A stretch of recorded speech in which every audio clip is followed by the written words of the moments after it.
Hi there, beautiful souls. Welcome back to Tuesday's talk with Grada. I am feeling super chilled out today because I am in the middle of a 10-day retreat, connecting with my inner being. And today is a rest day in the middle of the retreat because connecting with your innermost being and shifting your point of view and watching things come up and work through them can be pretty challenging, but it's also very, very entertaining and healing.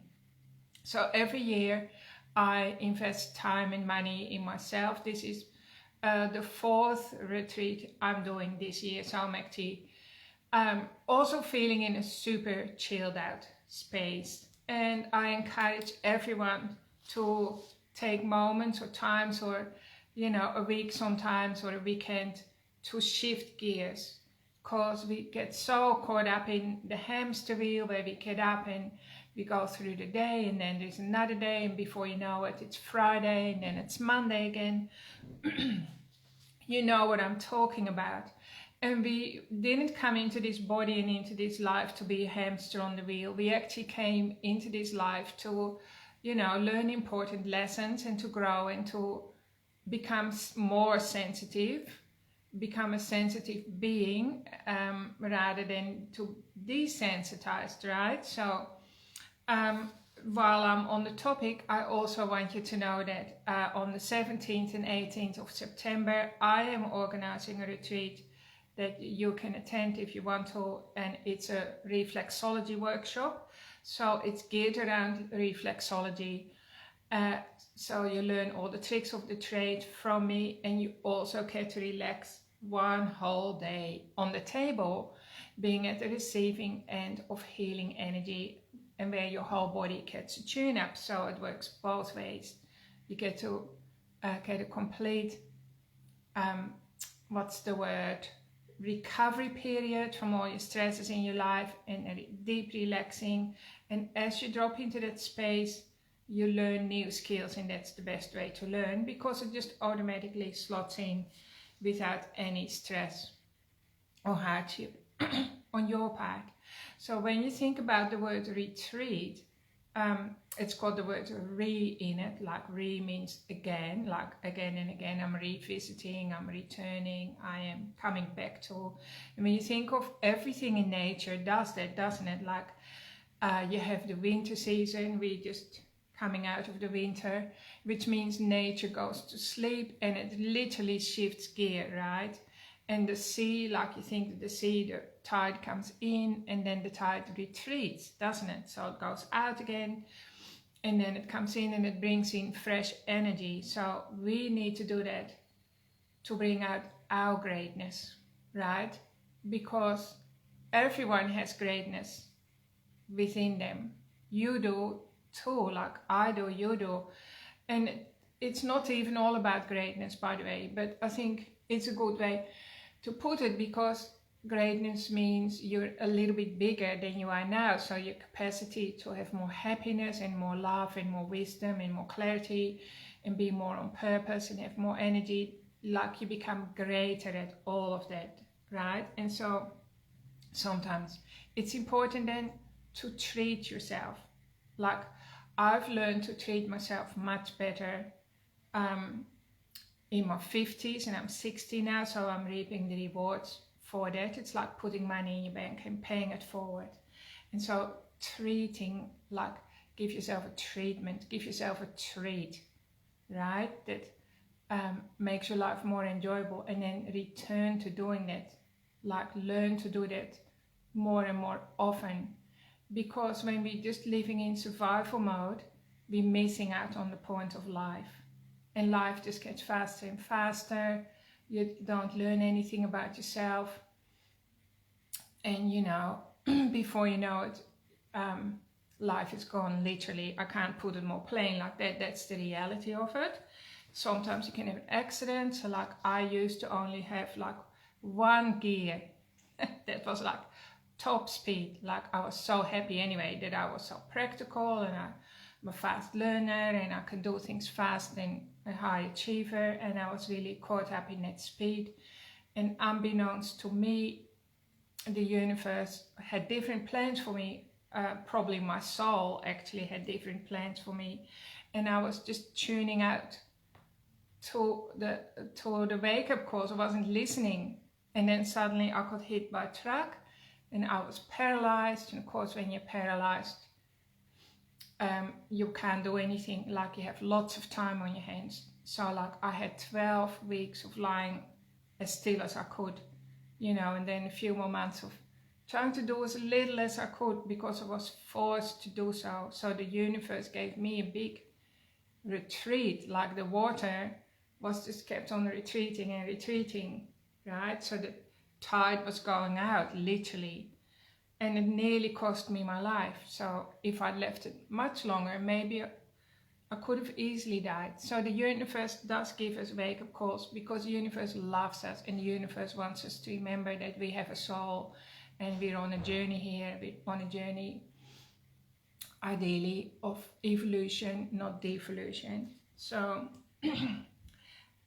today I just want to give you a few hints, or what's the words, just some practices and reminders how you can bring out a little bit more greatness, or open up into who you are and become more sensitive to yourself so you enjoy life better.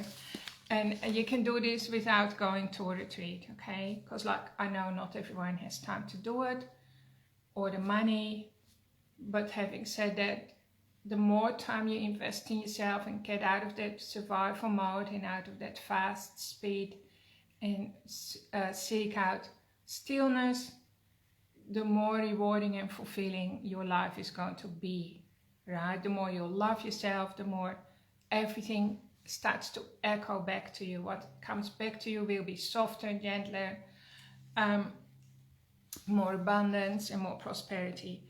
So the first thing that I want you to think of is your thinking center. So we actually have like a few centers in our body that drive us, right? So we have our thinking center, our heart center, that's our feeling center, our soul lives here. And then we have our whole pelvic area, which is connected to the old self and the willpower. But that's like the deeply, deeply subconscious part of us, the deeply unconscious. It's very mysterious. So we can't just dive into the pelvis and say, I'm going to harness that power.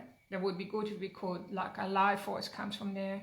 But there is so much hidden energy, what's the word, hidden stories in there from our ancestors as well, and possibly past lives, that would be too traumatizing.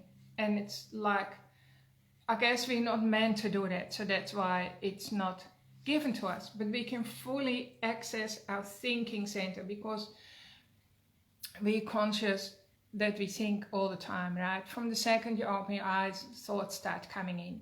And apparently we give ourselves 70,000 negative, like downward pulling thoughts, and not very many positive thoughts. So one way we can do that is, as we go through the day, we let go of having to do that. Like, first of all, you need to know that that's going on in the background. So I've just told you, so now you know. And even if you could tweak like 5% of your thinking and just interrupt your thoughts. So like, you can do that multiple times during the day.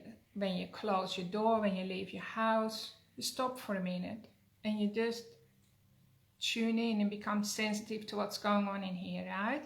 And if it's negative, just immediately replace that with a beautiful color, or just something simple, something that catches your eye, or listening to the bird. Interrupt that thinking. So it's about creating a little bit more space in here, and then inserting a positive feeling. Think about a happy memory, just a time in your life that you felt so joyful, or maybe just imagine something like that. What would give you joy? You can do that right now. We'll do that together. So I'm visualizing myself on a beautiful summery beach in Queensland with palm trees. And for some reason, what's showing up for me is my 3 daughters. I've also got 3 sons, but I'm just seeing the girls and their children. And we're having like a girl time holiday. And the kids are happy, my daughters are happy, we're relaxing, we're having mother-daughter time. And I'm giving it a symbol, so when you see a happy picture in your mind, make it stronger. So I'm just seeing a heart symbol in the sky. So you can see whatever, a campfire, a smiley face. It's usually just something really simple. So think of a symbolic picture. And now amplify that, make the color brighter and bigger. And now put that energy somewhere in your body where you might have felt a little bit of tension or a headache or wherever it wants to go. So I'm just going to put my happy image in my tummy.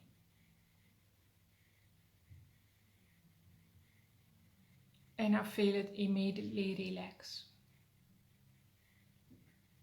So this is like one activity that you can do lots of times, right? It doesn't matter, the happier you want to feel, the more you pull out some of the negative habitual thoughts and replace them with a powerful image in your mind that makes you feel hopeful and positive, and create a symbol around it, like maybe a balloon with a happy face, and insert that energy somewhere in your body so you get energy from your thinking. So this is how you shift gears, right? But a real simple way is just stop again when you hop in the car or before you race off into the shops or to work. Don't jump out of the car, your driver's seat. Just take a moment to inhale and exhale. So you do that 20 times and just give your body a sense to reset itself, like a little treatment. What are some other things that you can do? I've written a few things down.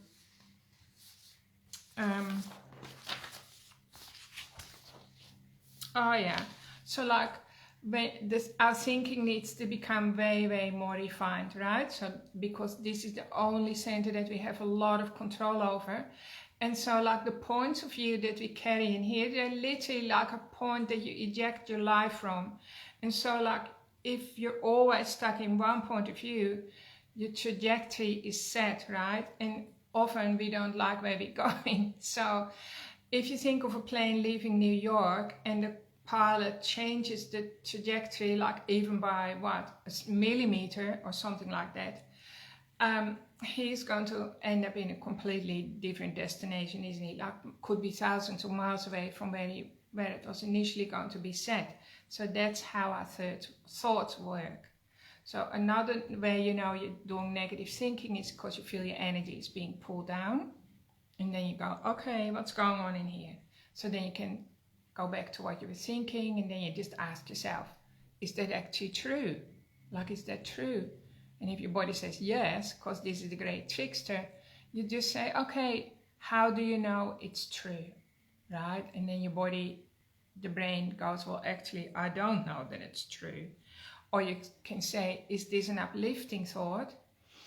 Is it supportive of me? And if it isn't, you just wipe the screen of your mind with a windscreen wiper, like this, or your windscreen wiper, and it's all nice and fresh again, clearing the mind, right? You can think of like a beautiful sunset, or you know, when the sun rises in the morning. And so that's another good way, because the beauty about our thinking is, as soon as we interrupt it, like now, you lose your train of thought, literally. You shift gears, you're on a different railway line now, and so your destination changes, and then you go to a happier place. Right, so also really important that you stop watching the news, like whether you watch mainstream news or news on any other channels, because people often say to me, well, how come you have time to write books or blah blah. How come you have time to do all the things that you do? Well, I actually don't have that much time, probably. But one thing I don't do is watch the news. I never have. And Peter and I used to have the newspaper, but 10 years ago we also cancelled the newspaper, right? If there's something important to know that you really need to know, you're going to find out about it. And if you don't watch the news, you save yourself apparently an hour a day. That's 365 hours a year, which is equivalent to 2.5 months of working weeks in working weeks. So what's that? 9 weeks. You have 9 weeks of time to invest in yourself, like finding stillness, resting, right? Give yourself a treatment, journaling. So the next thing that I was going to say, having a journal is so important as well, because we often don't know like what's going on in the head. Like this part is easy enough to catch, right? But whatever is going on in the head, that's our feeling center, which is actually the home of our soul, is harder to decipher. So unless you become like trained like a monk, it's really hard to know yourself, right? Not many people can do that. And then it's hard to know your purpose or to have clarity around your destiny, or you don't know if you should be living in this house or whether you should be moving country, or whether you're in the wrong job and all that. So to get to know your heart, it's really important that you start journaling. And you don't need a fancy journal, you just need a piece of paper. Like today, look, I typed some out and I scribbled some. I'm not very organized journaler, but the point is you just need to get that information out through the heart, into the arms and into the hands. So the hands are an extension of your heart, and onto the paper. And you'll be surprised how much your body wants to tell you, right? So your soul is your part of you that's been, how do I say it, knows so much about you. It knows your mission, your purpose. It has an agenda. And if you're not fulfilling that agenda, you're going to feel empty, or you might get sick, or you might get hit by a truck. So it's really important that you journal. And if you don't like journaling, you can just start off with doing a little half a page of gratitude journaling. So this is when you're enlisting the brain, and you go like, I'm grateful for my warm heater, or that I woke up this morning. I'm grateful that I'm still breathing, that I have water coming out of the tap, blah, blah, blah. And just put yourself in that state of gratitude, because that will open the doors to your heart and your soul. And your soul will start suddenly using your arm muscles, take over, and you start to get some clarity. Especially if you have a problem, something that you're worried about, or something you want to have more clarity on. Because this is all becoming that beautiful sensitive being that you came into the world with as a sensitive, very sensitive being. And then as time goes on, we become more and more tuned out and desensitized. And once you become sensitive again, you literally get messages, say from a blade of grass, right? Or a bird in a tree, and everything starts to become enriched. I think that was it. So I think I had a few other things, but that's it for today. So there is a lot in your life that you can tweak just a little bit, and your whole trajectory will change, right? So you start to get healthier, you get more clarity, your happiness increases, people are drawn to you, you become a people magnet. But if you want to go enjoy an all-out restful time, I would highly recommend that you check out my Reflexology course, which is now in 2.5 weeks. It's in September. Or just do something else that really gets you away from your everyday life, where you can retreat, right? Drop that water level so that your body can rest, and then you can make a comeback, and you're all refreshed and renewed. You look at life with fresh eyes and a fresh appreciation of yourself. Thanks for tuning in, everyone. Hope you enjoyed this, and I hope you have a really good week. Stay safe, stay warm, and I'll be with you again next Tuesday. Big love from me. Bye.